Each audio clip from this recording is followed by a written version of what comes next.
Hello friends, welcome to knowledge knack. आज हम करेंगे क्लास 9th का 6th chapter lines and angles. इसकी एक्सरसाइज 6.1 का फर्स्ट क्वेश्चन मैं रीड आउट कर देती हूँ। It says in figure lines A B and C D intersect at O if angle AOC plus angle BOE equals to 70 degree and angle BOD is 40 degree, find BOE and reflex angle COE। देखिए, इस question में हमें ये figure given है और हमें जो data given है वो है angle AOC plus angle BOE is equal to 70 डिग्री। ये हमें गिवन है और हमें दो चीज़ें फाइंड करनी है। एंगल BOE ये फाइंड करना है और दूसरा हमें फाइंड करना है रिफ्लेक्स एंगल COE। तो देखिए किस तरह से करेंगे। AOC हमारा ये एंगल है और BOE ये एंगल है। तो अब देखिए, हम सबसे पहले AB लाइन को कंसिडर करेंगे। AB is a straight line, तो हम इसकी सॉल्यूशन में लिखेंगे AB is a straight line. Therefore देखिए, अगर मैं इन तीनों एंगल्स को ऐड करूं, this one and this one, इन तीनों एंगल्स को ऐड करके हमारा सम 180 डिग्री आएगा, क्योंकि ए बी एक स्ट्रेट लाइन है। तो हम इसको इस तरह से लिखेंगे, angle AOC plus angle COE plus angle EOB equals to 180 degree. अब इसमें से हमें AOC और BOE इन दोनों का सम, इसका और इसका सम 70 डिग्री गिवन है, तो हम इसे लिख लेंगे 70 degree plus angle COE is equal to 180 degree. ये COE हमें गिवन नहीं था, तो इसलिए हमने इसको एज सच लिख दिया। अब हम COE निकालेंगे, तो COE हमारा क्या आ जाएगा, 180 माइनस 70 यानी कि 110 डिग्रीज। तो जो COE ये एंगल है, ये हमारा आ गया 110 डिग्रीज। अब हमें फाइंड करना है रिफ्लेक्स एंगल COE। देखिए, रिफ्लेक्स का मतलब क्या है। मान लीजिए ये हमारी जो फिगर है ये इस तरह से है COE। हम सिर्फ इसी एंगल को कंसीडर कर रहे हैं, तो मैंने सिर्फ ये एंगल ड्रॉ कर दिया है रफ में। तो अगर ये COE है तो इसके अलावा जो ये एंगल है इसको हम बोलेंगे रिफ्लेक्स एंगल। यानी कि अगर हम 360 में से गिवन एंगल को सब्ट्रैक्ट कर दें तो हमारा वो रिफ्लेक्स एंगल बन जाएगा। तो रिफ्लेक्स एंगल COE निकालने के लिए हम लिखेंगे 360 माइनस 110, तो इसकी वैल्यू हमारे पास आ जाएगी 250 डिग्री। तो एक चीज़ हमने कैलकुलेट कर ली। अब दूसरी चीज़ हमें जो निकालनी है वो है एंगल BOE। तो देखिए, BOE हमारा जो है ये वाला एंगल है, दिस एंगल इज BOE। तो इसके लिए हम CD लाइन को कंसिडर करेंगे। देखिए, मैं इसको यहाँ दोबारा से ड्रॉ कर देती हूँ। मान लीजिए ये हमारी CD लाइन है, ये इस तरह की फिगर हो गई। अभी हमें इसकी नीड नहीं है, तो हम रफ में अपने लिए इस तरह से ड्रॉ कर लेंगे। तो अब देखिए, 1 2 3, अगर इन तीनों एंगल्स को ऐड किया जाए तो क्योंकि ये तीनों सेम स्ट्रेट लाइन पर हैं, तो इनका सम क्या होगा, ऑब्वियसली 180 डिग्री। तो इस बार हम कंसिडर करेंगे CD को, तो हम यहाँ लिखेंगे CD is a straight line. Therefore angle CO, ये O था हमारा, COE plus angle EOB plus angle BOD equals to 180। अब इसमें COE एंगल देखिए, हमने यहाँ 110 निकाला था, तो इसकी वैल्यू हुई 110। BOE ये हमें मालूम नहीं है, तो EOB या BOE एक ही बात है हमारे पास। और BOD, जो BOD है ये हमें क्वेश्चन में 40 डिग्री गिवन है, तो हम इसकी वैल्यू 40 डिग्री पुट कर देंगे। अब 110 प्लस 40 हमारा हुआ 150 plus angle EOB equals to 180 degree.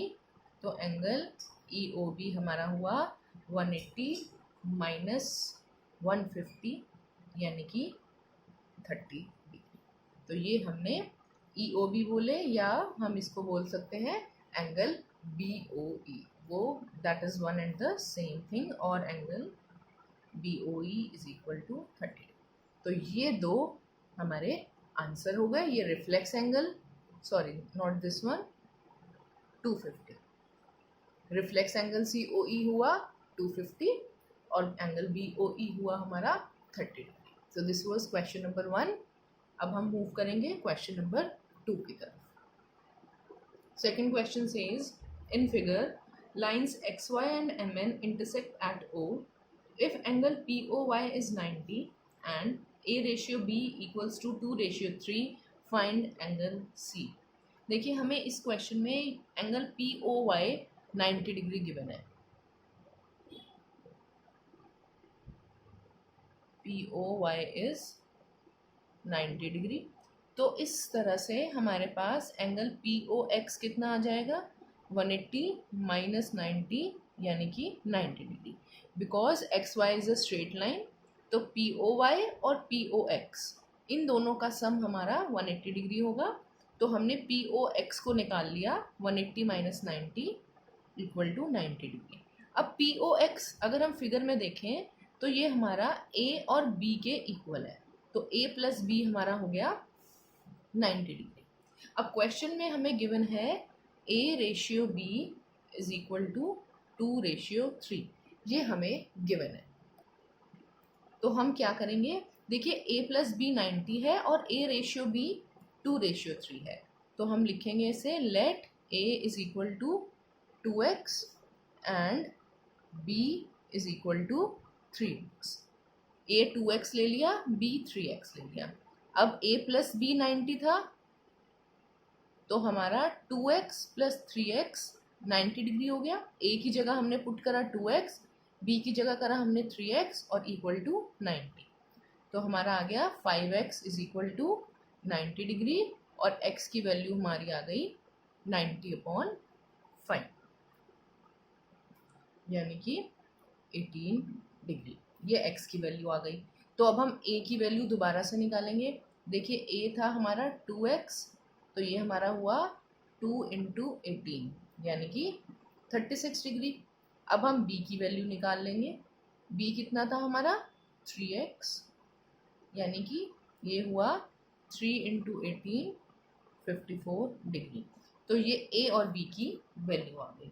अब क्वेश्चन में हमें जो फाइंड करना था दैट वाज c। तो c कैसे फाइंड करेंगे, देखिए mn जो है हमारी एक स्ट्रेट लाइन है। mn is a straight line, therefore b plus c is equal to 180 degree. Simple. और b की वैल्यू जो है वो हमने कितनी निकाली है 54, तो 54 plus c is equal to 180 degree. तो देयरफॉर हमारा c कितना आ जाएगा, देखिए c is equal to 180 minus 54 यानी कि 126 degrees. This is the answer for angle c। अब हम मूव करते हैं क्वेश्चन नंबर 3 की तरफ। Question number 3 says, in figure, angle PQR equals to angle PRQ. Then prove that angle PQS is equal to angle PRT. तो देखिए हमें इस क्वेश्चन में जो गिवन है वो है angle PQR is equal to angle PRQ, और जो हमें प्रूव करना है वो है इस क्वेश्चन में angle PQS is equal to angle PRT। देखिए इस क्वेश्चन की प्रूविंग करने के लिए हम यहाँ पर एंगल्स को अलग अलग नाम दे देते हैं जिससे हमें समझने में इजी हो जाएगा। हमने ज्यूम कर लिया ये एंगल 1 है PQR, PRQ एंगल 2 है, ये एंगल 3 ले लेंगे, ये एंगल 4 ले लेंगे। हम अपने हिसाब से कोई भी नंबरिंग कर सकते हैं। अब देखिए क्वेश्चन में हमें गिवन था PQR is equal to PRQ। PQR है एंगल 1 और PRQ ये है एंगल 2। तो this was given to us. अब देखिए 1 + 4 एंगल 1 प्लस एंगल 4 ये 180 डिग्री होगा क्योंकि ये हमारे लीनियर पेयर है। 1 और 4 स्ट्रेट लाइन पर है तो इन दोनों का सम होगा 180 डिग्री। ठीक इसी तरह से एंगल 2 और एंगल 3 ये भी स्ट्रेट लाइन पर है तो इन दोनों का सम भी 180 डिग्री ही होगा for same reason linear pair. इसको हम इक्वेशन 1 मार्क कर लेंगे, इसको हम इक्वेशन 2 मार्क कर लेंगे। अब देखिए अगर हम इक्वेशन 1 और इक्वेशन 2 को कंसिडर करें तो इनकी राइट साइड सेम है, this is 180 and this is 180। तो अगर इनकी राइट साइड सेम है तो इट मीन्स इनकी लेफ्ट साइड भी बट ऑब्वियस है सेम होगी। So we can write it like this, angle 1 plus angle 4 is equal to angle 2 plus angle 3। क्यों? दोबारा देख लीजिए, 1 + 4 भी 180 है, 2 + 3 भी 180 है, तो इस तरह से ये दोनों हमारे इक्वल हो गए। अब देखिए यहाँ पर हमें क्या गिवन है, angle 1 is equal to angle 2, तो हम यहाँ लिखेंगे but angle 1 is equal to angle 2, it was already given to us. Therefore देखिए अगर 1 और 2 हमारे इक्वल हैं तो ऑब्वियसली ये कैंसिल आउट हो जाएंगे, तो हमारे पास क्या बचेगा, angle 4 is equal to angle 3, और एंगल 4 का नाम क्या है हमारे पास, PQS। तो हम इसको लिख सकते हैं, और angle PQS is equal to angle 3 का नाम देखिए क्या है, PRT। So this is the proof for question number 3।